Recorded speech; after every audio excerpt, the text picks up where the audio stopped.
Hallelujah. Magandang hapon sa lahat. Narito na naman tayo upang mag-aral ng salita ng Diyos. Salita nagbibigay buhay. Buhay na walang hanggan.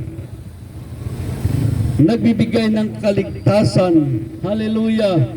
Yung sabi dito sa Kawikaan chapter 1 verse 20, karunungan umaapaw sa mataong lansangan, tinig niya nangingibabaw sa lugar ng pamilihan. Ang karunungan ng Diyos ay umaapaw, umaalingaw-ngaw sa mataong lansangan, tinig niya'y nangingibabaw sa lugar ng pamilihan. Ito'y lumalampas sa mataas na building. Ang ugong niya'y naririnig sa pintuan nitong lungsod. Hallelujah! Ganito ang panawagan ng Diyos. Ang kanyang salita ay umalingaw-ngaw sa mataong lansangan. Ang tinig niya'y nangibabaw sa lugar ng pamilihan. Napakaliwanag ang sabi ng Diyos. Hallelujah! O Diyos na makapangyarihan sa lahat, narito na naman kami upang mag-aral ng iyong salita. Salita nagbibigay buhay, pag-asa, buhay na walang hanggan. Buksan mo ang aming mga espiritual na mga mata, espiritual na pandinig. Bigyan mo kami ng karunungan espiritual upang maunawaan namin ang iyong salita. Salita nagbibigay buhay, pag-asa, buhay na walang hanggan. O Diyos, ikaw ang aming guro, nagtuturo ng aralin. Kaya kung ano man ang plano ng dyablo sa lugar na ito ay aking ginigiba, wiginawasak sa pangalan ni Jesus, through the power of the blood of Jesus, at sa kapangyarihan ng banal na Espiritu Santo. Purihin ka, O Diyos. Hallelujah! Maliwanag ang sabi dito sa Kawikaan chapter 1 verse 20, ang karunungan umalingaw-ngaw sa mataong lansangan, tinig niya ay nangingibabaw sa lugar ng pamilihan. Ganito ang tinig ng Diyos, nangibabaw sa mataong lansangan, umaalingaw-ngaw. Bakit umaalingaw-ngaw ang kanyang tinig? Ang karunungan niya upang mabigay ang Diyos ng unawa sa mga tao kung paano nila masunod ang Diyos sa kanilang buhay. Kaya ito maalingaw-ngaw ang kanyang tinig, nanawagan siya, kumakaway sa atin. Ang sabi sa verse 21, ang payo ko ay pakinggan ninyo, dinggin ang aking saway. Sa inyong diwa ko ang aking kaalaman, patuloy nga ito aking sa inyo panawagan. Ito ang Diyos natin ay patuloy na nawagan sa atin. Dahil nais ng Diyos na tayo ay mapalangit lahat. Gusto ng Diyos tayo iligtas. Hindi gusto ng Diyos na mapahamak tayo sa impyerno. Kaya ang ating Diyos ay nanawagan sa atin dahil mahal tayo ng Diyos.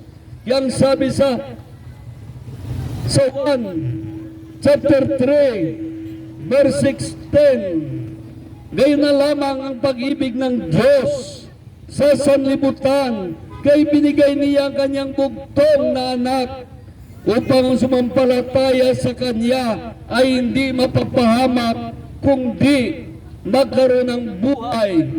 Magkaroon ng buhay na walang hanggan. Kaya nakita natin, kaya Kaya tayo, anong panig ba tayo? Saan tayong panig? Makinig kayo, panig ba kayo ng katotohanan o panig ng kasinungalingan? Panig ba kayo ng liwanag o araw o panig ng kadiliman o gabi? Maraming mga lingkod ng Diyos, nasa Diyos daw sila. Ngunit ang katotohanan, siya ay sa panig ng kasinungalingan. Nasa panig siya ng kasinungalingan. Paano natin masabi na tayo ay sa panig ng katotohanan kung ang ating pinapanigan ay laging kasinungalingan? Ang ating pinaniwalaan ay laging kasinungalingan.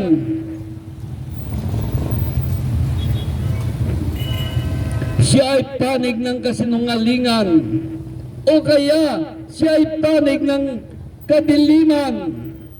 Nakita natin ngayon ang mga panig ng kadiliman at panig ng liwanag. Makikita natin ang mga tao, ang mga lingkod ng Diyos kung saan silang panig. Paano natin masasabi na sa Diyos tayo, samantala tayo ay nasa panig ng kadiliman? Hindi natin alam ang katotohanan. Tayo ba ay sa panig ng Diyos? Huwag tayong maging mangmang, sabi ng banal na aklat. Dahil ang sabi dito sa Galacia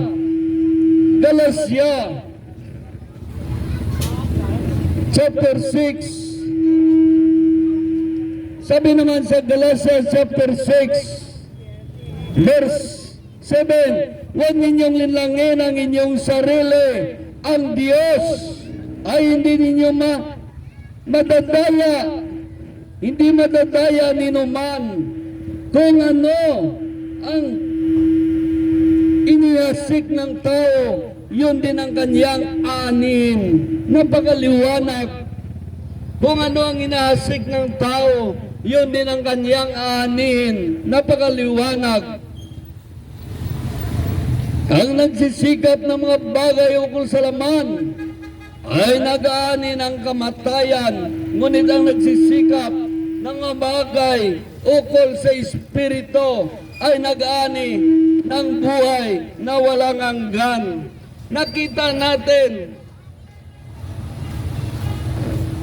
Kaya ang Diyos ay hindi natin madadaya, hindi madadaya ni numan. Kaya huwag natin linlangin ang ating sarili. Ang Diyos ay hindi natin madadaya.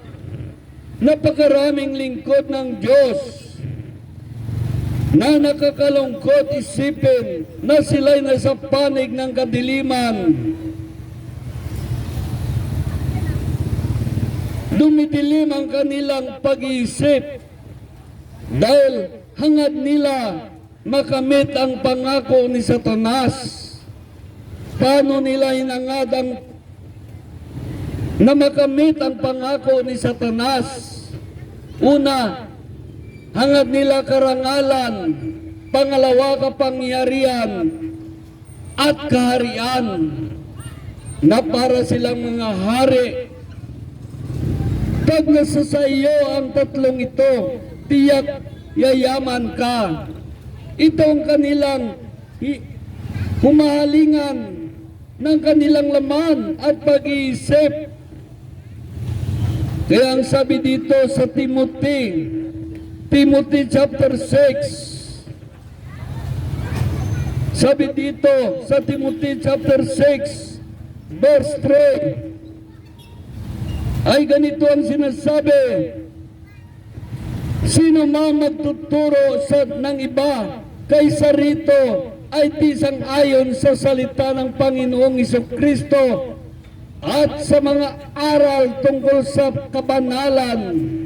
Ang sabi sa verse 5, Mahilig din sila magpagtalo sa mga likong ang pag-iisip at di kumikilala sa katotohanan. Mga taong nag-akala na ang reliyon ay paraan ng pagpapayaman.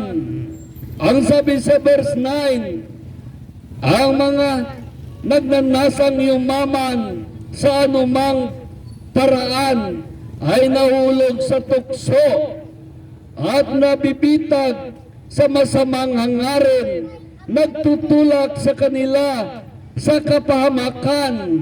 Sabi sa verse 10, sapagkat ang pag-ibig sa salapi ang siyang ugat ng lahat ng kasamaan. Dahil sa paghahangad na makamalang salapi, may nalalayo sa panampalataya at nasasadlak sa paghirap ng kalooban. Kaya maliwanag ang sabi dito, pag-ibig sa salapi ang siyang ugat ng kasalanan sa Diyos. Kaya ang sabi naman sa Mateo chapter 6 verse 24, ay ganito naman sinasabi sa Mateo chapter 6 verse 24, walang makapaglilingkod ng sabay sa dalawang Panginoon, sapagkat kapuputan niya ang isa at ibigin ang ikalawa, paglingkuran ng tapat ang isa at hamakin ang ikalawa. Hindi kayo makapaglilingkod ng sabay sa Diyos at sa kayamanan. Ang sabi sa verse 21, sapagkat kung nasaan naroon ang inyong kayamanan, naroon naman ang inyong puso. Nakita natin kung nasaan naroon ang kayamanan natin, naroon ang ating puso. Itong pangako ni Satanas, kayamanan sa sanlibutan ito, dito nakatuon ang pag-iisip ng mga naglilingkod daw sa Diyos. Ang sabi sa Lucas ay ganito, Lucas chapter 4, ay ganito naman ang sinasabi sa Lucas chapter 4 verse 3, ay ganito sinasabi, dinala ng dyablo sa isang mataas na lugar at isang saglit ay pinakita sa kanya ang lahat ng kaharian sa sanlibutan. Si Kristo ay dinala ng dyablo sa mataas na lugar. Ang sabi dito sa verse 6, ibigay ko sa iyo ang lahat ng kapangyarihan at kadakilaan at mga kaharian ito, wika ng dyablo. Ipagkaloob ko ito sa aking, ipagkaloob ko ito sa akin at maibigay sa kanino man ibigin ko. Kaya kung ako ay sasambahin mo, maging iyo lahat yan. Sagot ni Jesus, nasusulat, ang inyong Diyos at Panginoon ang sambahin mo, at siya lamang ang iyong paglilingkuran. Pati si Jesus itinukso ng ganito. Ganon rin ang mga lingkod ng Diyos, mga tao na sumusunod sa Diyos. Ito rin ang pangako ni Satanas. Kaya ito naman kanilang pinaghumalingan, karangalan. Ganito pangako ni Satanas, ibigay ang karangalan, kapangyarihan, at kayamanan. Kaya maraming mga tao sumasamba, maraming mga lingkod, sinasamba nila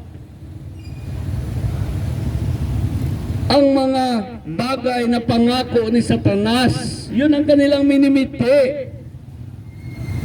Nakita natin kung paano si Satanas pumasok sa reliyon sa pamagitan ng doktrina doktrina ng reliyon.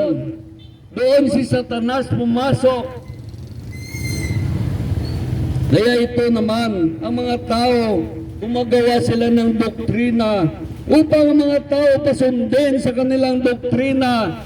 May mga reliyon, pinasamba nila ang mga tao kay Satanas. Alam ba natin ito? Ito ay hindi gusto ng Diyos na magsamba sa ribulto. Ito ay isang karumal-dumal sa harapan ng Diyos. Ito ay kasuklam-suklam sa harapan ng Diyos. Ang sabi sa Deuteronomy ay ganito. Deuteronomy chapter 5 verse 25 ay ganito sinasabi sa Deuteronomy chapter 7 verse 25 to 26. Susunugin ninyo ang kanilang mga diyusan, huwag ninyong pag-imbutan ang mga ito, pagkat sila ay magiging patibong ninyo ng inyong kahulugan dahil iyon ay kasuklam-suklam kay Yahweh. Huwag kayong umuwi ng anumang mga bagay na kasuklam-suklam, sapagkat iyon ang maging dahilan ng pagsumpa niya sa inyong lahat. Nang tulad noong sila'y sinumpa noong unang panahon. Kaya ito'y kasuklam-suklam sa Diyos. Ito'y may sumpa hanggang sa ika-4 salinlahi. Kaya ang sabi naman sa Deuteronomy chapter 4 verse 23, mag-ingat kayo. Huwag ninyong kalimutan ang tipan sa inyo ni Yahweh. Huwag kayong gagawa ng anumang larawan upang sambahin, gaya ng pinagbabawal niya sa inyo. Si Yahweh ay apoy na nakakatupok at ayaw niyang may kaagaw siya sa inyong pagmamahal. Ang sabi sa verse 25, kahit gaano katagal ang abutin ninyo roon, kahit kayo'y magkaanak at magkaapo, huwag kayong gagawa ng larawan upang sambahin, sapagkat magagalit sa inyo si Yahweh. Napakaliwanag magagalit sa atin ng Diyos. Ito ay isang paglapastangan sa Diyos. Pinalitan natin ang Diyos ng ribulto. Ang sabi ng iba, imahe lang yan, hindi. Maliwanag isang imahe ng pagsuway. Katulad rin nangyari kay Adan at kay Eva. Pinagbawalan sila ng Diyos, huwag kang kakain ng bungang iyon. Ngunit sila'y sumuway. Sila'y kumain ng bungang iyon, kaya sila'y sinumpa. Ganon din sabi ng Diyos, huwag kang sasamba sa mga diyusan yan. Pinagbabawal ng Diyos. Ngunit anong ginawa ng mga makareliyon? Kung ano ang hindi gusto ng Diyos, yun din ang kanilang pinapagawa. Kaya ang sabi dito sa Deuteronomy chapter 5 verse 7, huwag kayong magkaroon ng ibang Diyos maliban sa akin. Sabi sa verse 8, huwag kayong gagawa ng larawan ng anumang nasa langit at nasa lupa upang sambahin. Huwag ninyong paglingkuran o yuyukuran, sapagkat ako si Yahweh ay mapanibuguin. Paparusahan ko ang lahat na hindi sumunod sa akin. Ang kasalanan ng mga magulang na mumuhi sa akin ay sisingilin ko sa kanilang mga anak hanggang sa ika-4 salinlahi. Ito ay isang sumpa ng Diyos. May sumpa ang mga sumasamba sa ribulto hanggang sa ika-4 salinlahi. Kaya sabi naman sa Exodo ay inulit ito nakita natin pinaghigpit na pinagbabawal ng Diyos na huwag tayo magsamba sa rebulto. Siya lamang ang sambahin natin, ang Diyos na sa langit, nakatingin sa atin sa lahat ng oras. Kaya ang sabi dito sa Exodus chapter 20, verse 4, verse 3, sabi dito, huwag kayo magkaroon ng ibang Diyos maliban sa akin. Huwag kayong magkaroon ng dispyusan o kaya larawan o rebulto ng anumang nilalang na sa impapawid na sa lupa. Huwag kayong iyukod o maglingkod sa alinmang mga dispyusang iyan, sapagat ako si Yahweh ay mapanibuguin. Paparusahan ko ang lahat na ayaw sa akin, pati ang kanilang mga anak, hanggat sa ika-4 sa linlahi. Ang sabi naman ng Diyos sa verse 6, ngunit ang lahat na umiibig sa akin ay pagpalain ko hanggang sa kanilang mga kaapu-apuhan. Kaya ganun ang Diyos natin. Kung sundin natin ang Diyos, pagpalain tayo hanggang sa kaapu-apuhan. Ngunit kung ito naman ating suwayin, ay tayo ay isumpa ng Diyos hanggat sa ika-4 sa linlahi. Hanggang sa ika-4 sa linlahi, ang sumpa sa atin ng Diyos.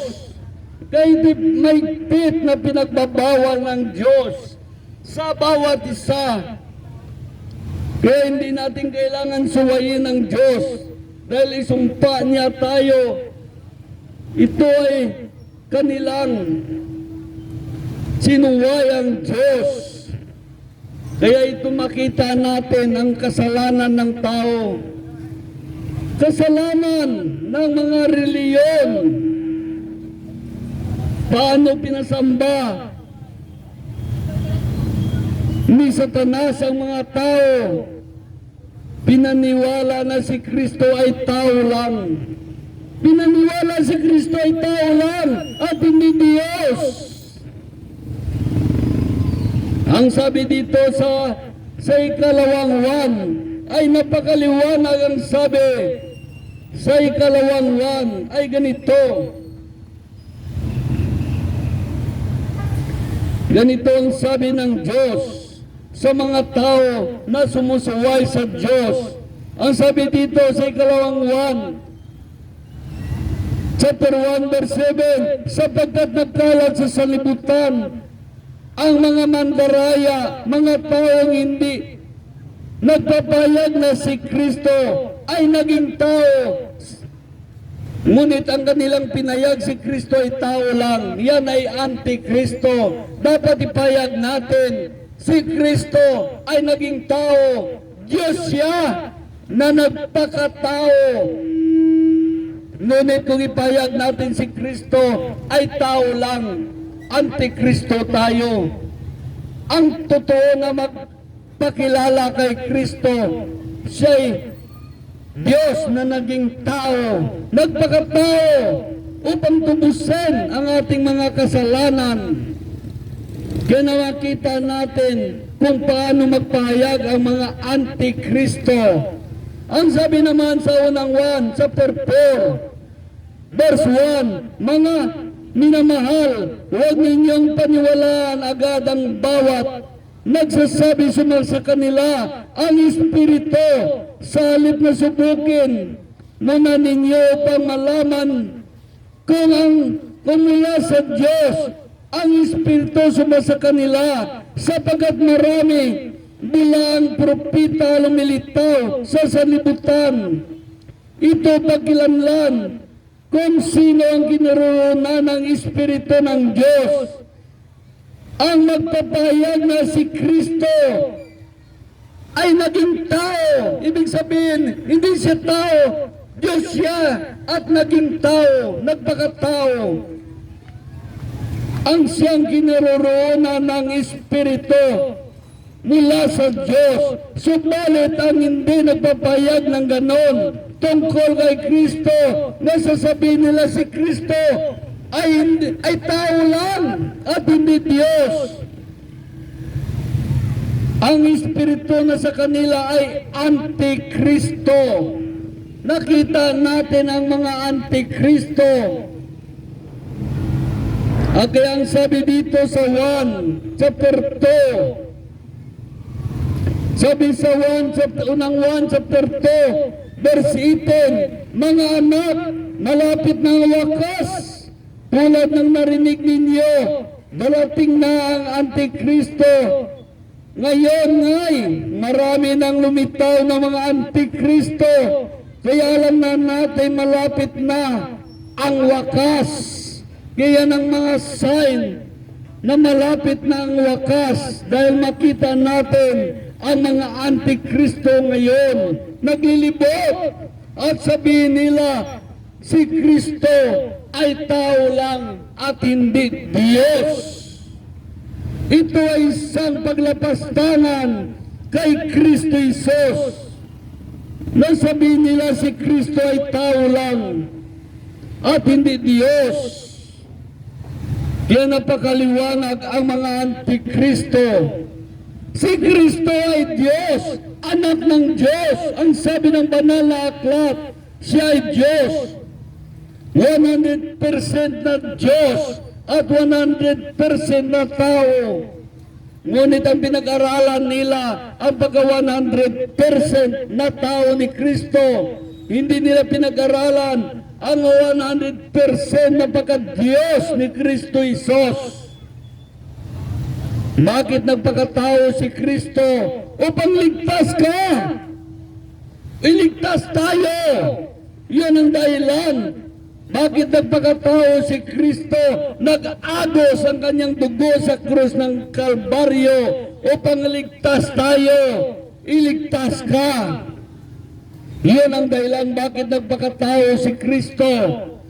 Siya'y sinipa, sinuntok, dinuraan, ipinako sa krus ng Kalbaryo, nag-agos ang kanyang dugo upang iligtas tayo.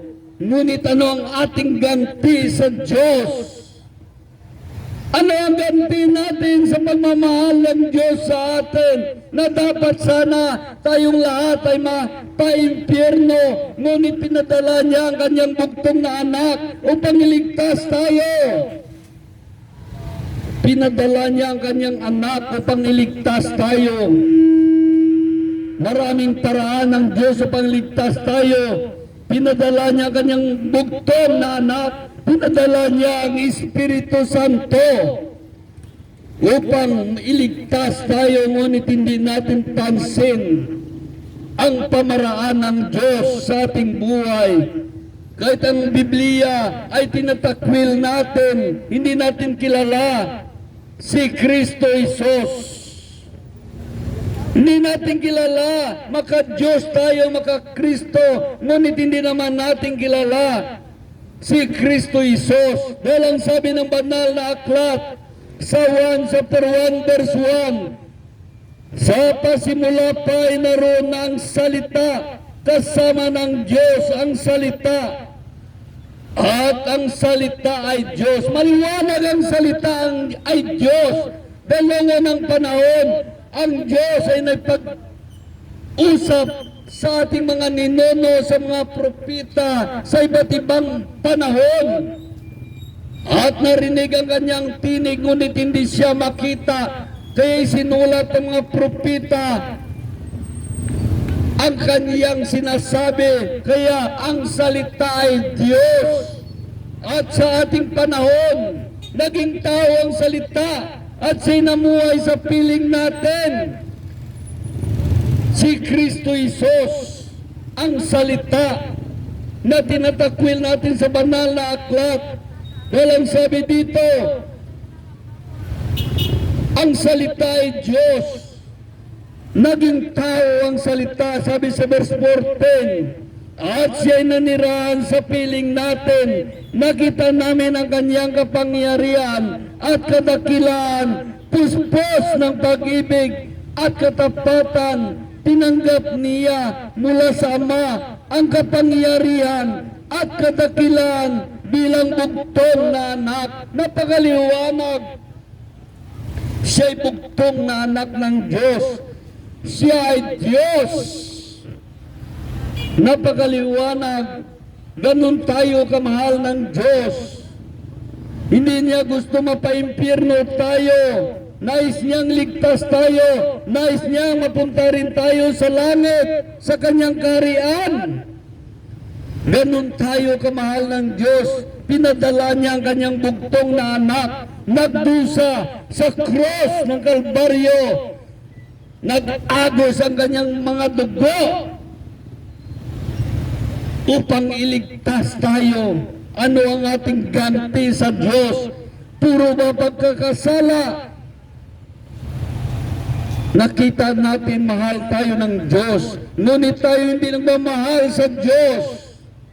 Minsan, gagawa tayo ng lahat ng kalukuhan, bisyo. Hindi natin iningatan ang ating katawan at nagkasakit tayo. Sasabihin natin, hindi tayo mahal ng Diyos. Nakita natin ang ating sarili hindi mabuti sa Diyos. Ngunit ang Diyos ay patuloy nagmamahal sa atin, patuloy na nawagan sa atin upang niligtas tayo. Gayon ang sabi sa 1 chapter 3 verse 16, gayon na lamang ang pag-ibig ng Diyos sa sanlibutan. Kaya binigay niya ang kanyang bugtong na anak upang sumampalataya sa kanya ay hindi mapapahamak, kundi magkaroon ng buhay na walang hanggan. Ang sabi sa verse 36, ang nananalig sa anak ay may buhay na walang hanggan. Ngunit ang hindi tumalima sa kanyang anak ay hindi magkakaroon ng buhay. Manatili sa kanya ang puot ng Diyos. Ang sabi sa verse 19, hinatulan sila sapagkat naparito sa sanlibutan ang ilaw. Naparito sa sanlibutan ang ilaw, ngunit inibig pa ng mga tao ang dilim kaysa liwanag, sapagkat masama ang kanilang mga gawa. Napakaliwanag. Paano pa pinasamba ni Satanas ang mga tao? Paano pinasamba ni Satanas ang mga tao?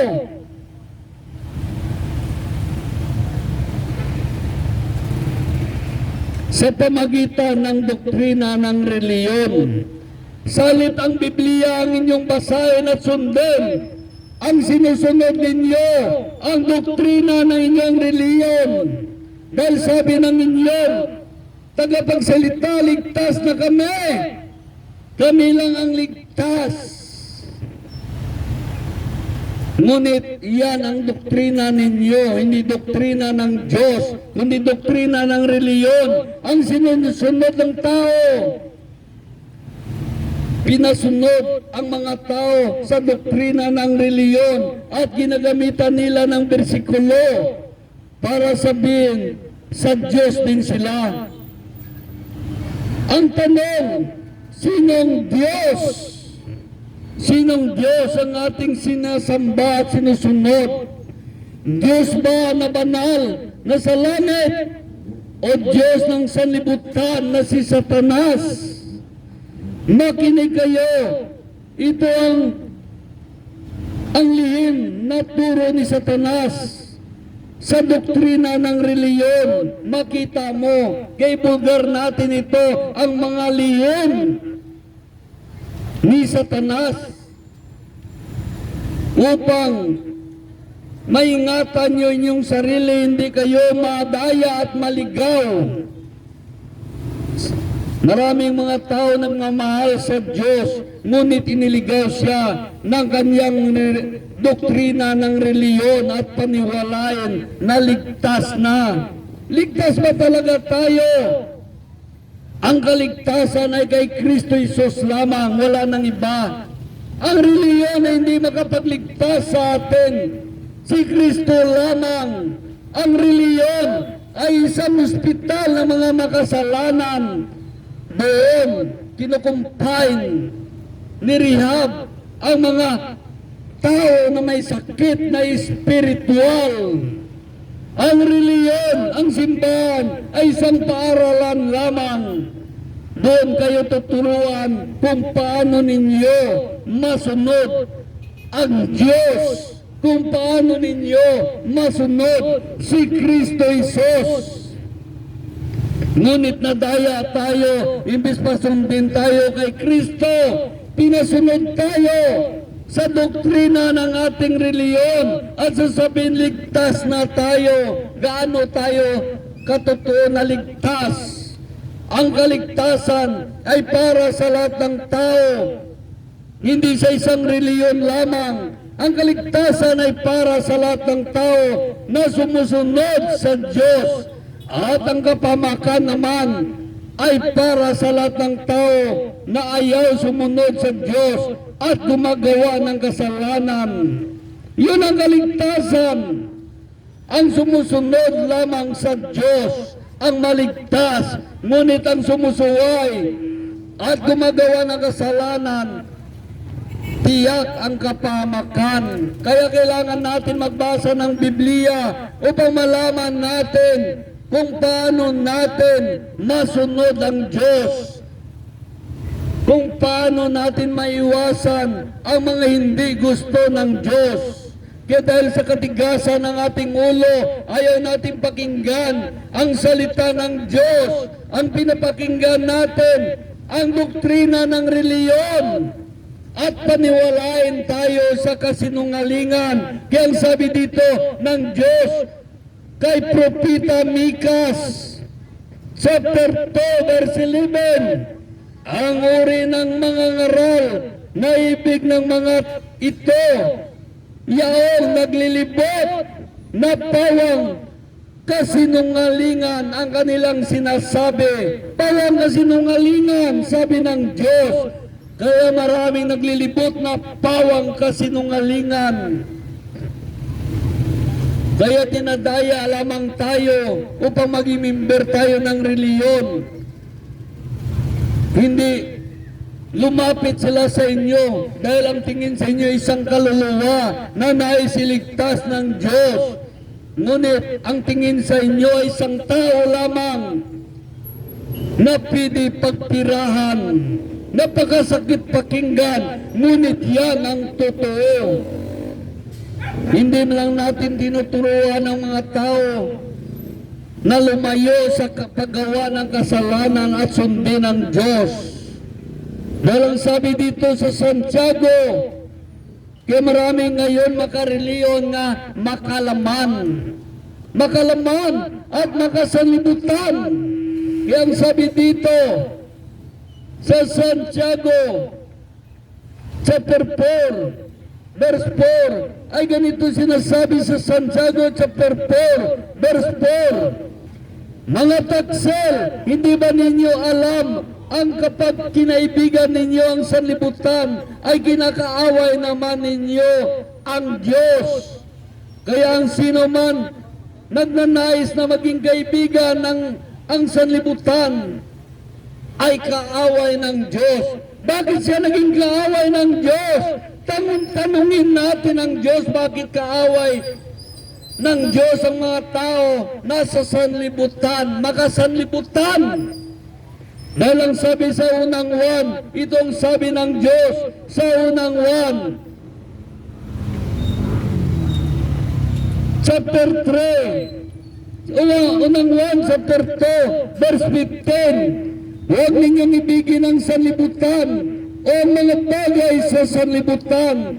Ang umiibig sa sanlibutan ay hindi umiibig sa Ama na sa langit. Hindi umiibig sa Ama sa langit, sapagkat ang lahat na sa sanlibutan ay nakakapukaw ng masamang pita ng laman at ang mga natutukso sa paningin at ang karangyaan sa buhay ay hindi nagmula sa Ama kundi sa sanlibutan. Kaya maraming mga tao nagsasabi, mahal kami ng Diyos, yumaman kami,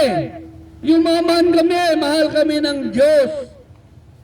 Ang sabi naman dito sa verse 16, ang sabi sa unang 1 chapter 2 verse 16, sapagkat ang lahat sa sanlibutan ay nakakapukaw ng masamang pita ng laman, ang mga natutukso sa paningin at karangyaan sa buhay ay hindi nagmula sa Ama, kundi sa sanlibutan. Napakaliwanag yumaman ng mga tao dahil masipag. Nagsipag sila, hindi na nila pansin ang Diyos. Hanap ng pira hanggat kasintaas ng bundok ng pira nila.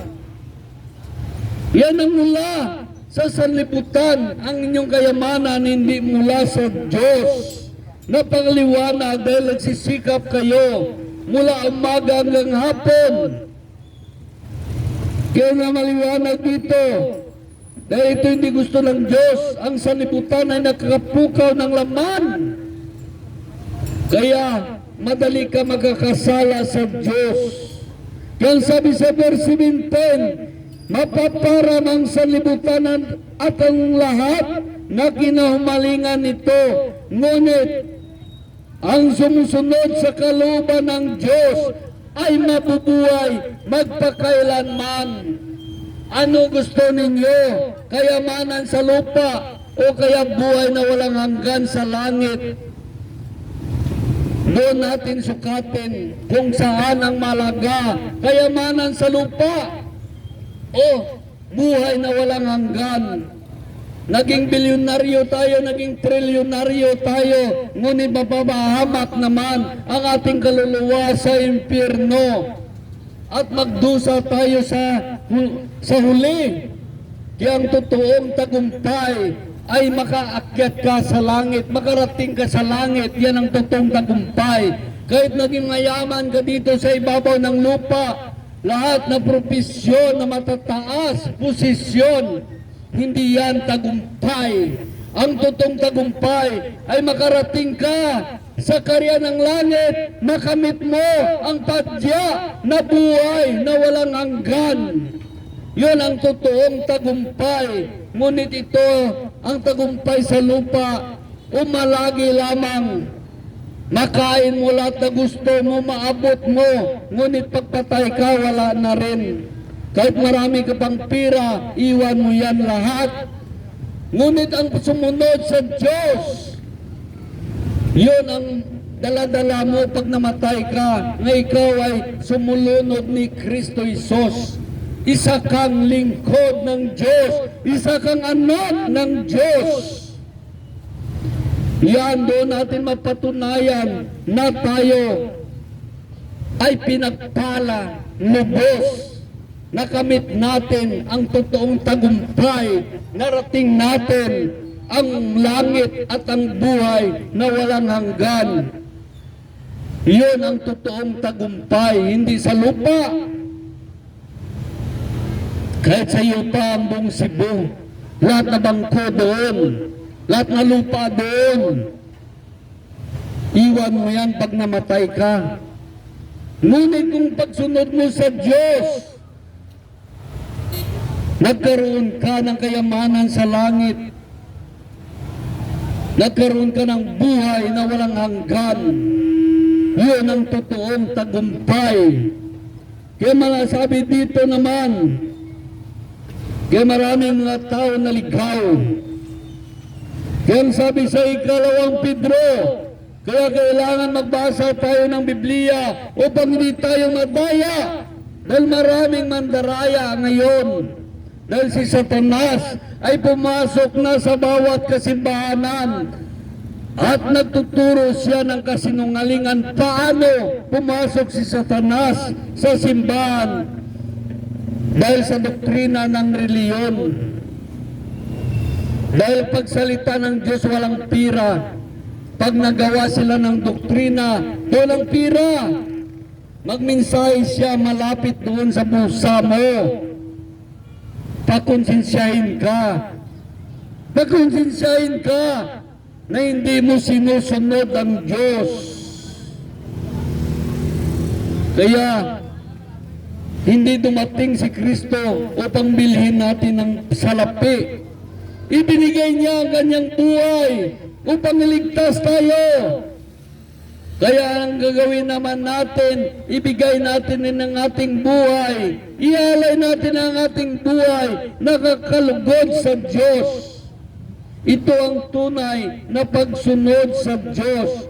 Dahil ang sabi dito sa Roma chapter 12, verse 1, ganun tayo kamahal ng Diyos, ibinigay niya ang kanyang bugtong na anak upang maligtas tayo. Kaya ang ganti natin sa Diyos, ipagkaloobin natin ang ating sarili, ialay natin ang ating sarili bilang handog na buhay, banal at kalugod-lugod sa Kanya. Pagbuhay ang tinubos sa atin, buhay rin ang ating ibayad, hindi pira. Kaya sabi sa Roma chapter 12 verse 1, kaya nga mga kapatid, alang-alang sa masaganang habag ng Diyos sa atin, ako'y namamanhig sa inyo, nialay ninyo inyong sarili bilang handog na buhay, banal at kalugod-lugod sa Kanya. Itong karapat-dapat na pagsamba sa Diyos. Dahil buhay ang binigay ni Kristo sa atin ng Diyos, buhay ng Kanyang anak. Ang ating kabayaran naman, ang ating buhay, ialay sa Diyos, hindi sa pira. Hindi pira para maligtas tayo. Buhay natin ialay sa Diyos. Kaya maraming mga mandarayang aral ngayon. Kung pakinggan mo, akala mo sa Diyos, yan pala, doktrina ng reliyon lamang. Kaya sabi dito sa ikalawang Pedro chapter 1, ay ganito sinasabi sa ikalawang Pedro chapter 2 verse 1, nung una lumitaw sa Israel ang mga bulaang propita, at sa inyo naman maililitaw ng mga bulaang guro. Gagamitan kayo ng katusuan ng pagtuturo sa mga aral na kakasira na inyong panampalataya. Itakwil nila ang Panginoon na nagligtas sa kanila. Paano tinakwil ang Panginoon? Ayaw niyang pasambahin kayo sa espiritu at katotohanan, kundi doon kayo pasambahin sa ribulto. Ano pa? Paano nila tinakwil si Kristo? Ipakilala nila si Kristo ay tao lang at hindi Diyos. Paano pa nila tinakwil si Kristo? Ang kanyang salita ni Kristo, siya ang salita sa Biblia, itinakwil ng mga tao, ayaw nila magbasa, makinig sa salita ng Diyos. Isang pagtatakwil kay Kristo Jesus. Mas gusto nila pakinggan ang doktrina ng kanilang reliyon, turo ng kanilang mga tagapagturo. Sila ay makareliyon, hindi makadiyos. Dahil kung tayo ay makadiyos, mahalin natin ang salita ng Diyos. Mahalin natin ang salita ng Diyos kung tayo ay makadiyos. Dahil ang sabi dito sa 1 chapter 14 verse 23, sabi ito, si Jesus mismo nagsabi. Sumagot si Jesus, ang umibig sa akin ay tumutupad ng aking salita. Ang umibig sa Diyos ay tumutupad ng salita ng Diyos sa banal na aklat. Sumagot si Jesus, ang umibig sa akin ay tumutupad ng aking salita. Ibigin siya ng aking Ama na sa langit. Ibigin ko rin siya at kami ay mananahan sa Kanya. Yun ang totoong umiibig sa Diyos. Ibigin mo ang Kanyang salita. Magbasa ka ng Biblia kung anong sinasabi ng Diyos at sundin natin at isang buhay. Yun ang umiibig sa Diyos. Kaya maraming mga tao, paano nyo inibig ang Diyos? Nagrosaryo kayo, naglodlod kayo sa ribulto, yan ay isang paglapastangan kay Kristo Jesus. Ano pang sabi dito sa 2 Korinto, 2 Pedro, ano pang sabi ng Diyos? Sabi dito, gagamitan nilang katusuan ng pagtuturo ng mga aral na nakasira na inyong panampalataya. Itanakwil nilang Panginoon na nagligtas sa inyo. Ang sabi sa verse 2, gayon marami ang naikayat na sumunod sa kanilang kangalan. Dahil dito pati ang daan ng katotohanan ay nalapastangan. Paano nila nalapastangan ang daan ng katotohanan? Ang salita ng Diyos ay katotohanan, hindi nila pansin. Ang pinapansin nila turo ng kanilang reliyon, doktrina ng kanilang reliyon, yun ang kanilang pinapansin, sinusunod. Dahil niligtas na sila ng kanilang reliyon. Hindi si Kristo nagligtas sa kanila, kundi ang reliyon lamang nila. Hindi si Kristo nagligtas sa kanila, iniligtas sila ng simbahan nila. Dahil ang Diyos nila ay ang simbahan. At ang salita ng Diyos nila na simbahan, yung doktrina, yun ang nagligtas sa kanila. Sila lang daw maligtas. At lahat ng mga tao ay mapapahamak na. Kaya pag pumasok ka sa kanilang simbahan, ligtas ka na. Dahil ang Diyos nila ay ang simbahan, hindi si Kristo Jesus.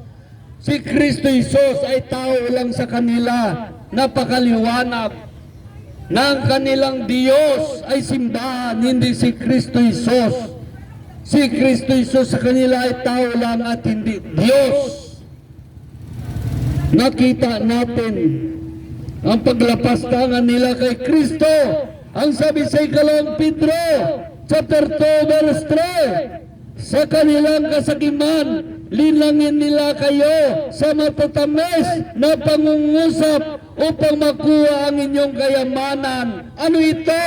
Matamis na pangungusap, doktrina ng reliyon upang makuha ang inyong kayamanan. Dahil kung salita ng Diyos hindi makuha ang inyong kayamanan. Pero kung doktrina niya, patamisin niya, lagyan ng asukal, napakatamis, makuha niya ang inyong kayamanan. Pakonsensyahin kayo na kayo ay disobedient sa Diyos. Ganon kalupit ang doktrina ng reliyon. Kaya maliwanag ang sabi dito sa 2 Pedro, chapter 2, verse 3, sa kanilang kasakiman, nilinlang nila kayo sa matatamis na pangungusap upang makuha ang inyong kayamanan. Napakaliwanag! Napakaliwanag ang sabi. Kaya ang sabi dito sa Zacarias, makinig kayo upang may nalalaman kayo. Kaya nalukuhan tayo. Akala natin ligtas tayo, hindi pala. Nadaya tayo ng reliyon. Dahil ang sabi naman sa Zacarias, ni Propeta Zacarias, chapter 11, verse 16, ang bayan ko ay bibigyan ko ng isang pastor na walang kabuluhan, walang pagpalaga sa mga nawawala, at hindi naghahanap sa mga naligaw, hindi naghihilot sa may napilayan, ni nag-alaga sa may sakit, bagkus ubusin niya ang inyong taba ng inyong bulsa. Sa kapag wala na, buto ka na lang, itapon ka na lang, wala kang kanakahalaga. Ganon ang mga pastol na walang kabuluhan. Sabi ng Zacarias chapter 11 verse 16, ang bayan ko bibigyan ko ng isang pastol na walang kabuluhan, hindi nagpapalaga sa mga naligaw, hindi nagpapalaga sa mga nawala, hindi naghihilot sa mga napilayan, ni mag-alaga na may sakit, magkusubusin niyang taba. Alam ba niyo taba? At itapon ng buto ang mga taba ninyo. Ubusin niya. Ihos niya. Sipsipin. Husen. Yan ang ibig sabihin. Kaya maliwanag. Yan sabi naman sa Mateo chapter 15, itong lihim na hiwaga ni Satanas kung paano kayo malinlang. Sabi naman sa Mateo chapter 15, ay ganito naman sinasabi sa Mateo chapter 15, verse 6 to 9, ay ganito sinasabi, dahil sa inyong minanang turo, niwala ninyong kabuluhan, ninyo ang salita ng Diyos. Dahil sa minanang nating turo, niwala nating kabuluhan ang salita ng Diyos. Paano natin niwalang kabuluhan ang salita ng Diyos? Hindi na salita ng Diyos sa ating sinusunod, kundi doktrina ng reliyon. Ang sabi dito, mga mapagimbabaw, tama ang hula ni Propeta Isaias tungkol sa inyo. Ang sabi sa verse, paggalang paghandog sa akin ng bayan ko ay mapagimbabaw lamang, sapagkat sa bibig at hindi sa puso ito bumubukal. Papuring pagsambang ginawa nila ay walang kabuluhan. Ang utos ng tao ay tinuturing utos ng may kapal. Ito ibig sabihin doktrina ng reliyon. Itinutulong doktrina ng reliyon. Akala mo turo ni Kristo Jesus, turo ng Diyos. Hindi. Yan ay turo ng isang tao lamang. Turo ng inyong founder na inyong reliyon at pinusunod ng tao. Kaya yun ang sinabi ni Jesus. Papuring pagsambang ginawa nila ay walang kabuluhan. Ang utos ng tao ay tinutulong utos ng may kapal. Ang sabi sa verse 12, lumapit ang mga alagad at kanilang sinabi, alam ninyo, nagdamdam po ang mga Parisiyo. Sinabi ninyo, sumagot si Jesus, bubunutin siya, bubunutin. Ang bawat halaman hindi itinanim ng aking amang nasa langit. Hayaan ninyo sila ay mga bulag. Pag bulag ang umaakay ay kapwa sa kapwa bulag, ay mahulog sila sa hukay. Kapag inakay ng isang bulag ang kapwa bulag ay mahulog sila sa hukay. Sa kapamakan, mahulog sila sa kapamakan. Yun ang sinasabi ng Diyos. Mahulog sila sa kapamakan. Kaya ang sabi naman dito sa 1, ang sabi naman sa 1 chapter 9, dahil sila'y mga bulag, sabi ni Jesus. Kaya sabi dito sa 1 chapter 9, verse 39, sinabi pa ni Jesus, isang katulan sa salibutan ang pagparito ko upang makakita ang mga bulag at mabulag ang mga nakakita. Ang sabi sa verse 40, narinig ito ng mga pare, siyo. Malapit na, narinig ito ng mga Parisiyo, malapit sa kanya, at siya ay tinanong, ibig mo bang sabihin, bulag din kami?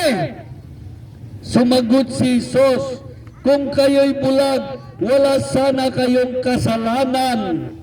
Ngunit sinabi ninyo, nakakita kayo, manatili ang inyong kasalanan. Kaya maraming mga tao ngayon na hindi bulag, kaya nanatili sa kanilang kasalanan, nakita na nilang katotohanan, hindi nila sinunod, sila'y mga bulag. Hindi ninyo nalaman kung gaano kahalaga ang pagsunod sa Diyos. Ang sukli ng Diyos sa inyo, buhay na walang hanggan. Buhay na walang hanggan ang sukli ng Diyos. Ayaw pa ninyo sumunod. Mas gusto pa ninyo, bigyan kayo ng 20 pesos at utusan. Yan, susunod kayo. Ganun lang ba kababaw ang ating pagkatao? Mababaw. Walang kahalaga. Ang malagang bagay hindi natin sinunod. Kapag sinunod natin ang Diyos, magkaroon tayo ng buhay na walang hanggan, kaligtasan, manirahan sa langit, hindi mabili ng trilyon na halaga, 100 trilyon, hindi makayang bilhin. Mas malaga pa sa atin ang 1,000 kaysa hindi mabili ng 100 trilyon ang halaga ng iyong kaligtasan at buhay na walang hanggan. Kaya sabi sa Mateo chapter 23 ay ganito. Mateo chapter 23. Kaya maraming mga tao hindi sumusunod sa Diyos, mga lingkod ng Diyos noong unang panahon hanggang ngayon. Hindi nila sinusunod ang Diyos. Ang mga minanang turo nila, yun pa rin pinapatuloy nila. Yang sabi dito, sa Mateo chapter 23, ay ganito sinasabi ng Diyos. Sabi dito, sa verse 33, mga aslay ng mga ulupong, hindi kayo makakaiwas sa impyerno. Sabi dito, patuloy ninyo, sige, tapusin ninyo ang pinagsimulan ng inyong mga ninuno. Mga aslay ng mga ulupong, hindi kayo makakaiwas sa impyerno. Yan sabi sa Mateo chapter 24, 23, verse 24. Itong pinakamalaga sa bawat kasimbahanan. Itong sabi ni Jesus. Sa verse 23, saba ninyo mga eskriba at mga parisiyo, mapagimbabaw. Binibigay ninyo ang ikapo na gugulaying walang halaga. Ito pala mga ikapo, gugulaying walang halaga. Dahil ito'y para sa lingkod ng Diyos. Ngunit sabi dito, ngunit kinaligtaan ninyo, isagawang lalong mahalagang aral ng kautusan, ang kaligtasan ng bawat kaluluwa ang ituro natin. Ito pala ang ikapo ay gugulayin na walang halaga. Ito'y para sa lingkod ng Diyos. Ngunit ang kaligtasan, ang pagpaiwas sa mga tao sa paggawa ng kasalanan, ito'y para sa mga kaluluwa na naisiligtas ng Diyos. Yun ang kaligtasan. Hindi na pinipili mo ng pira ang iyong kaligtasan. Kaya sabi dito sa Mateo chapter 23, verse 24, mga bulag na taga-akay, sinasala ninyo ang niknik ng inyong inumin, ngunit nilulog ninyo ang kamilyo. Di ba napakasakit ang sabi ni Jesus?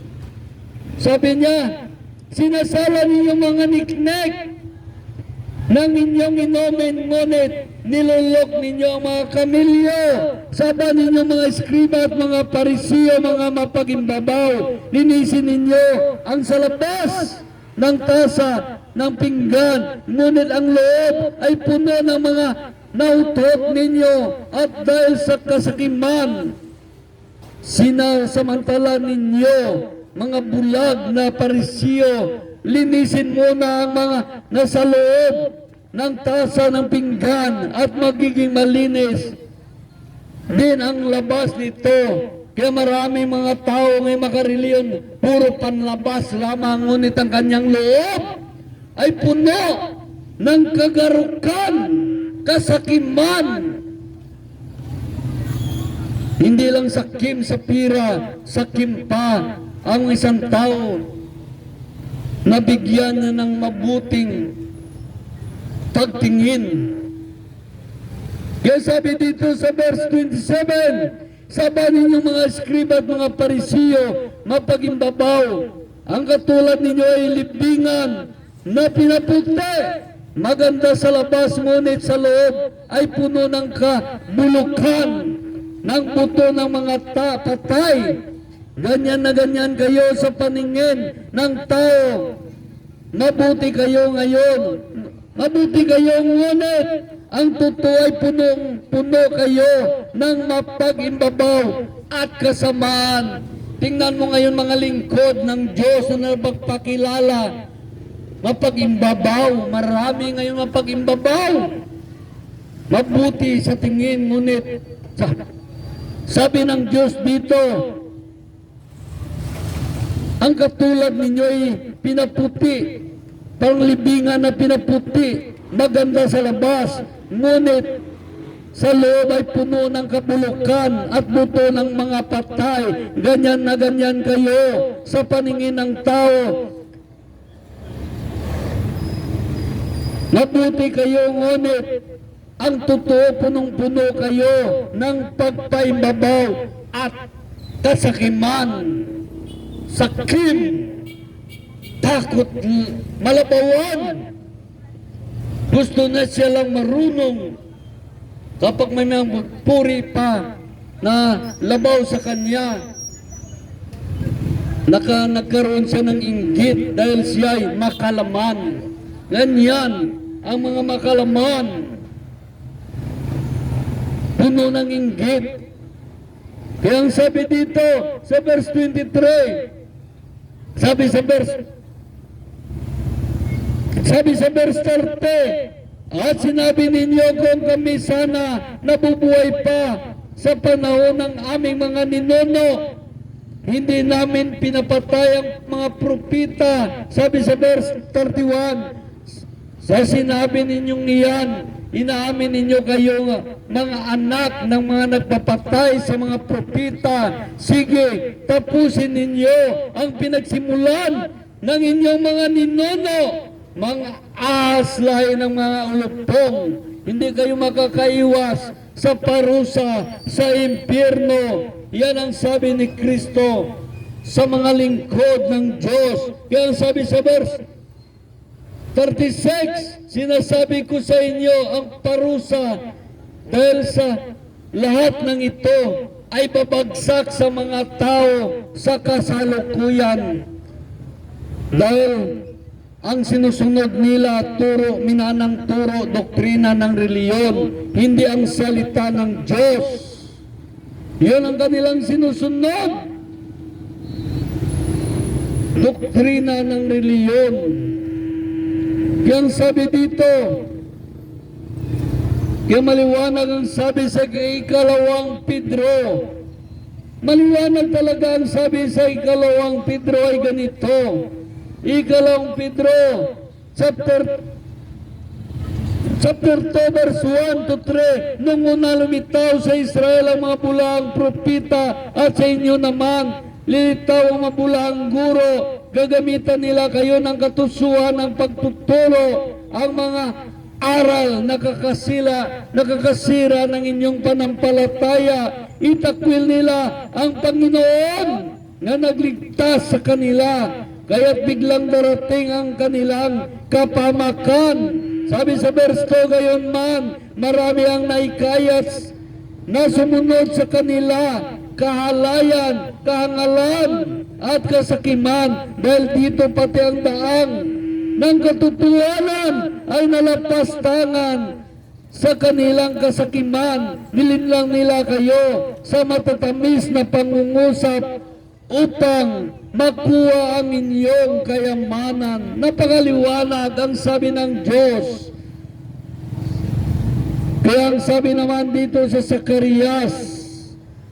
Zacarias ni Propeta Zacarias, sinabi sa kanya ng Diyos, ito para sa mga lingkod ng Diyos, sinabi niya. Sabi ni Zacarias, Propeta Zacarias, chapter 11, verse 16, ang bayan ko ay bibigyan ko ng isang pastol na walang kabuluhan, walang pagpalaga sa mga nawawala, hindi naghanap sa mga naligaw, hindi naghihilot sa mga napilayan, ni mag-alaga na may mga sakit, magkusubusin niyang taba at saka itapon ang buto nito. Ang sabi sa verse 10, kawawa kayo mga pastol na walang kabuluhan at nagpabaya sa mga kawan. Isang tabak ang tatama sa inyong kanang kamay at kanang mata. Ano ibig sabihin ito? Tama sa kanyang kamay, magtuturo na siya ng kasinungalingan. Isang tabak ang salita ng Diyos, tatama sa kanyang kamay, magtuturo na siya ng kasinungalingan. At tatama sa kanang mata, at mawala na ito ng lakas, mabubulag ang kanyang kanang mata. Dahil hindi na niya makita ang katotohanan, isa na siyang bulag. Bulag sa katotohanan. Kaya ang tabak dito natatama sa kanyang kanang kamay at sa kanang paa. Tatama sa kanyang kanang kamay at sa kanang mata. Ito'y salita ng Diyos. Dahil ang sabi dito sa Hebreo, chapter 4, verse 12, sapagat ang salita ng Diyos ay buhay at mabisa, higit na matalas kaysa alinmang tabak, nakasin magkabilang talim. Ito'y tumatagos maging sa pinaghiwalayan ng kaluluwa at espiritu, sa mga kasukasuan at ng utak ng buto at nakataho sa mga iniisip at binabalak ng tao. Kaya alam ng Diyos sa inyong pag-iisip. Baka ang ating ginagawa ay hindi ito para sa Diyos, kundi para sa ating sarili lamang. Alam ng Diyos ang iniisip natin. Baka lahat ng mga pagpapagal ninyo sa Diyos, hindi para sa Diyos, kundi para sa sarili natin. Hindi tayo marunong mag-alaga sa mga naligaw, sa mga napilayan na may mga sakit. Magkusubusin natin ang taba at itapon ang buto, sabi sa Zacarias. Nakita natin, isa ba tayong ganito? Kaya sabi sa ikalawang Pedro, ay ganito naman sinasabi sa ikalawang Pedro, chapter 2, verse 17, ang mga katulad ng mga bulang gurong ito ay mga batis na tutuyo, mga alapap na itinataboy ng unos, sila'y nilaan ng Diyos sa pusikit na karimlan. Dahil hindi na ang kaligtasan ang ginagawa nila para sa tao. Hindi tingin niya sa tao ay kaluluwa, kundi ang tingin niya sa tao, pira. Hindi tingin niya sa tao, kaluluwa na iligtas, na naisiligtas ng Diyos. Ang tingin niya sa tao, pira. Bulsa niyo ang tinitingnan. Hindi siya isang kaluluwa, kundi siya ay isang pira. Yan ang mga pastor na walang kabuluhan, sabi ng banal na aklat. Hindi nagpapahalaga sa mga naligaw, napilayan, ni may sakit. Magkusubusin niyang taba at itapon ang buto. Kaya Diyos ang may sabi nito, hindi tayo, binabasa lamang natin. Kaya sabi dito sa Jeremias, sinabi naman sa Jeremias ng Diyos kay Propeta Jeremias, chapter 2, verse 17, ay ganito ang sinasabi.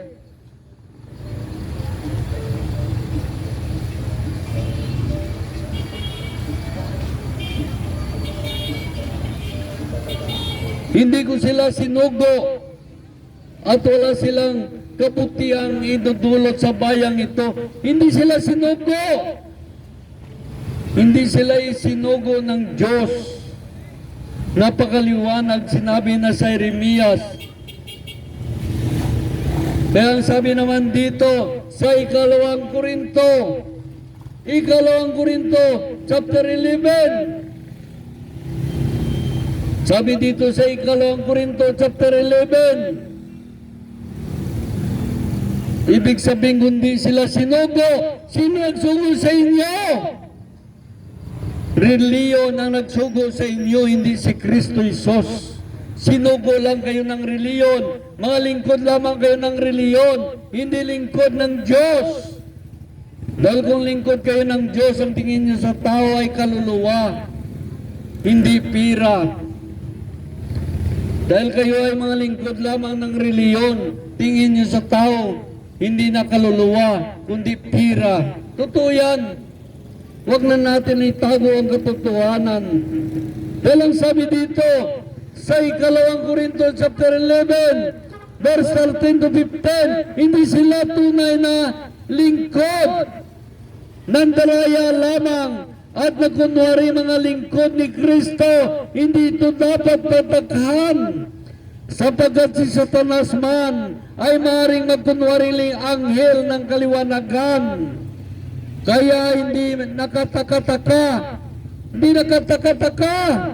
ang magkunwaring lingkod ng katwiran ang kanyang mga lingkod.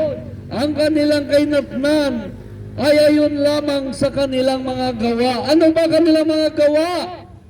Pasambahin kayo sa ribulto. Ano pa? Sabihin nila si Kristo ay tao lang at hindi Diyos. Ano pa? Pumasok ka sa kanilang simbahan, ligtas ka na. Imbis ituro niyang salita ng Diyos, doktrina. Yan ay doktrina ni Satanas upang makuha ang inyong kayamanan.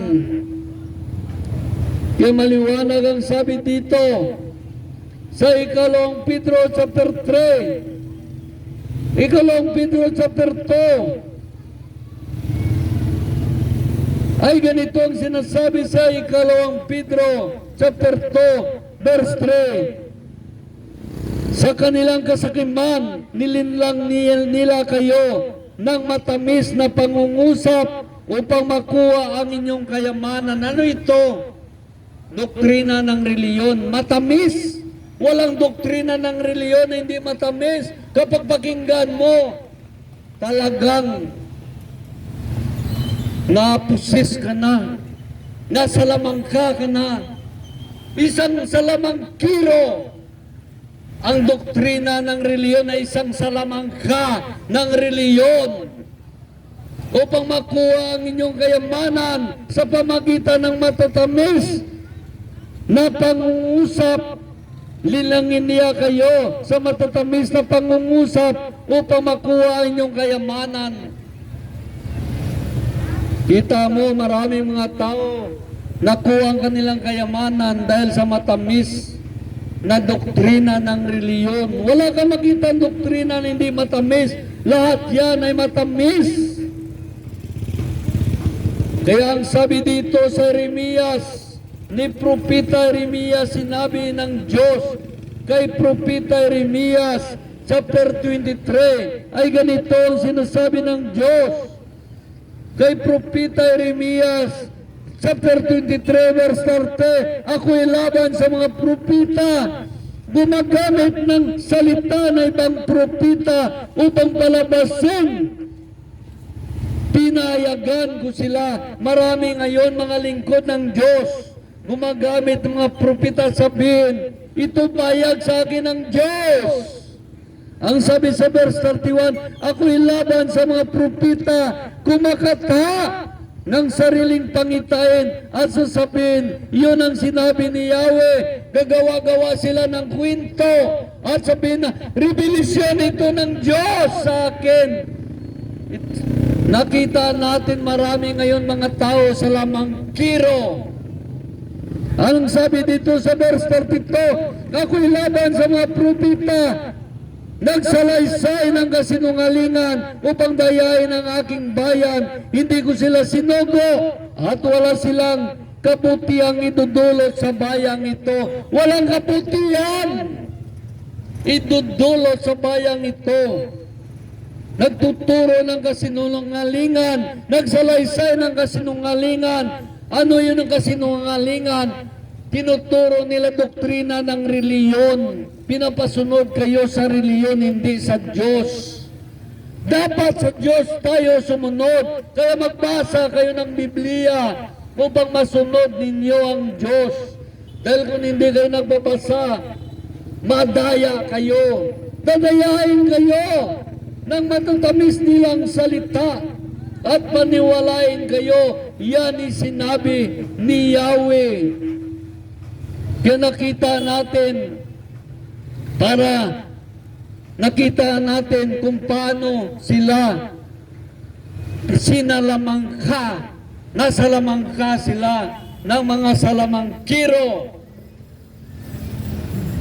Nadaya sila sa matatamis na salita. Dahil ang sabi dito sa ng Diyos kay Propeta Zacarias, chapter 10 verse 2, ang mga Diyos-Diyusan ay walang kapuluhan.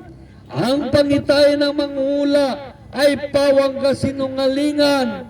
Para silang mga manghula ay pawang kasinungalingan. Ang mga panaginip nila ay walang katotohanan. Walang kabutihan ang kanilang sinasabi. Kaya naman para mga tupang naligaw ang mga tao, sakbibi sakbibi sa dusa, hapis pagkat walang taga-akay.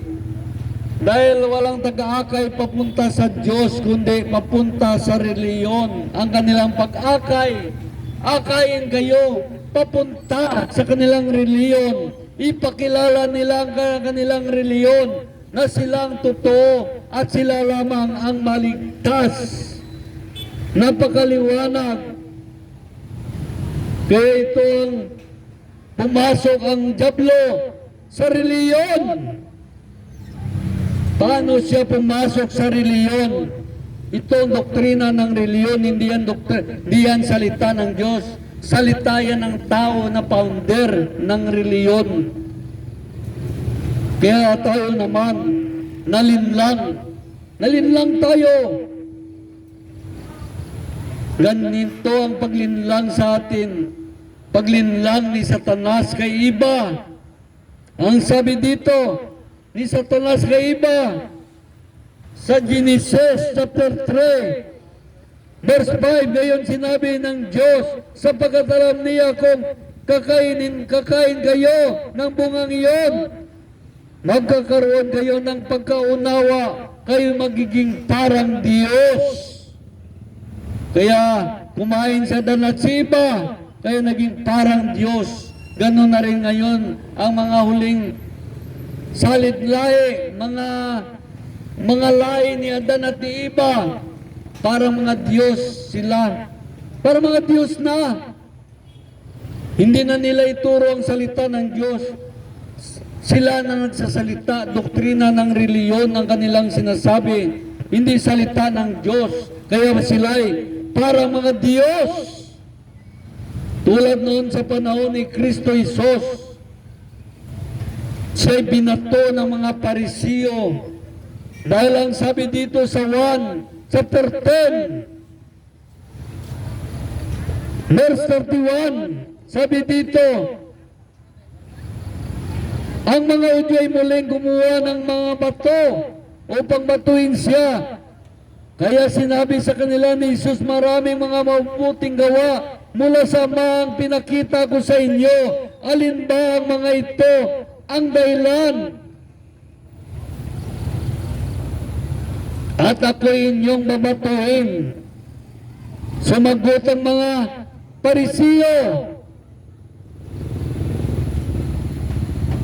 hindi dahil sa mabubuting gawa, kaya ka namin babatuhin, kundi dahil sa paglapastangan mo sa Diyos, sapagkat nagpapanggap kang Diyos, gayon tao ka lang. Sumagot si Jesus, Hindi ba nasusulat sa inyong kautusan? Sinasabi ko, mga Diyos kayo. Mga Diyos ang tawag sa mga ng kautusan, sa mga pinagkatiwalaan ng salita ng Diyos at hindi maaring tanggihan. Sinasabi ng kautusan, ako'y ang inirang ng Ama. Ako'y inirang at sinugo ng Ama. Paano ninyo masasabi nila pastangan ko ang Diyos? Sa sinasabi ko, ako ay anak ng Diyos.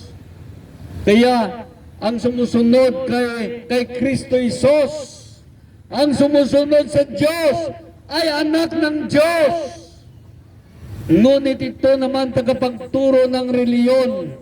Sila'y mga Diyos. Sila'y pinagsabihan ni Kristo Isos, mga Diyos kayo, sabi ng kautusan. Bakit mga Diyos?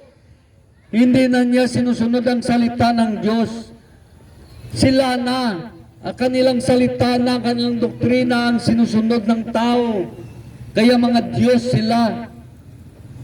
Kaya kalaban ng Diyos ang doktrina ng reliyon. Tingnan mo mga reliyon na may mga doktrina, ayaw nila makinig sa salita ng Diyos. Ayaw nila. Dahil ang dinidiyos nila, ang kanilang simbahan, ang dinidiyos nila, ang kanilang tagapagturo, yun ang Diyos nila. Kaya nakita natin, sila ang sinasabihan ni Jesus, ang mga lingkod. Ang mga lingkod ng reliyon, ang taga-patupad. Kaya marami mga tao ngayon na ganon. Kaya sabi dito, sabi sa Ezekiel, chapter 1, verse, pati si Satanas, sinabi ng Diyos, kay Satanas, ikaw ay tao lang. Bakit? Tao lamang si Satanas, imbis siya ay Diyos. Dahil si Satanas ay may kamatayan. May kamatayan! Yan ang sinabi niya sa Ezekiel chapter 28, verse 1 to 9. Siya ay tao lamang. Dahil siya ay si Satanas ay mayroon ng kamatayan. Pag siya inagi sa dagat-dagatang apoy, yun ay hallelujah. Kaya nakita natin, kaya kailangan natin sumunod sa Diyos. Kaya ang sabi dito sa 1 chapter 8 verse 43 ay ganito naman sinasabi ni Jesus sa mga tagalingkod ng Diyos, bakit din ninyo manawaan ang sinasabi ko? Hindi nyo na matanggap ang inaaral ko. Diablo ang inyong ama. At kung ano ang gusto niya, yun ang inyong ginagawa. Kaya nakita natin ang hindi sumusunod sa salita ng Diyos, ang kanyang sinusunod doktrina, ang kanilang ama ay diablo. Napakaliwanag. Kaya nakita natin, kaya kailangan natin sumunod sa salita ng Diyos. Dahil ang sabi dito sa 1 chapter 5 verse 30, ang sabi naman sa 1 chapter 5 verse 30, wala akong ginagawa sa sarili ko lamang, humahatol ako ayon sa sinasabi ng aking ama. Kaya matuwid ang hatol ko, hindi sa sarili ko kalooban ang aking sinusunod, kundi ang kalooban ng amang nagsugo sa akin. Ito ang sinusunod ni Kristo, kalooban ng Diyos. Ganun din ang ating sinusunod. Dahil ang sabi sa verse 31, kung ako lamang ang nagpatutuo tungkol sa aking sarili, huwag na ninyong tanggapin. Ang sabi sa verse 34, hindi ko kailangan ng patutuo ng tao. Sinasabi ko lamang upang naligtas kayo. Kaya ang patutuo ng Diyos sa banal na aklat ang ating sundin, ating pakinggan. Yang sabi dito sa 1 chapter 7 ay ganito naman, verse 18. Ang nagsasalita ng saganang kanyang sarili ay nagangad na parangalan siya. Kaya kung nagsalita tayo ng kuro-kuro opinyon, ay angad ng isang mga ngaral ay parangalan siya. Sabi dito, ngunit tapat at matuwid ang sinuman nagangad na parangalan ang nagsugo sa kanya. Kung nais natin parangalan ng Diyos, sasabihin natin ang sinabi ng Diyos. Pag binasa natin, binibigyan natin ng karangalan ng Diyos, magsalita sa inyo. Yan ang karangalan na nais ng Diyos, magsalita sa inyo upang iligtas tayo. Iligtas ang bawat isa sa atin. Kaya na napakaliwanag. Hallelujah! Nais tayo iligtas ng Diyos. Dahil mahal tayo ng Diyos. Mahal tayo ng Diyos. Nais tayo ng Diyos iligtas. Kaya maliwanag sa amin, gayon na lamang ang pag-ibig ng Diyos sa sanlibutan. Kaya binigay niya ang kanyang bugtong na anak. Ang sino man ang sumampalataya sa kanya ay hindi mapapahamak, kundi magkaroon ng buhay na walang hanggan. Sabi sa verse 19, hinatulan sila sapagkat naparito sa sanlibutan ng ilaw, ngunit inibig ng mga tao ang dilim kaysa liwanag, sapagkat masama ang kanilang mga gawa. Napakaliwanag sabi dito, inibig ng tao ang dilim kaysa liwanag, inibig ng tao si Satanas kaysa sa Diyos, dahil sa kanilang mga gawa.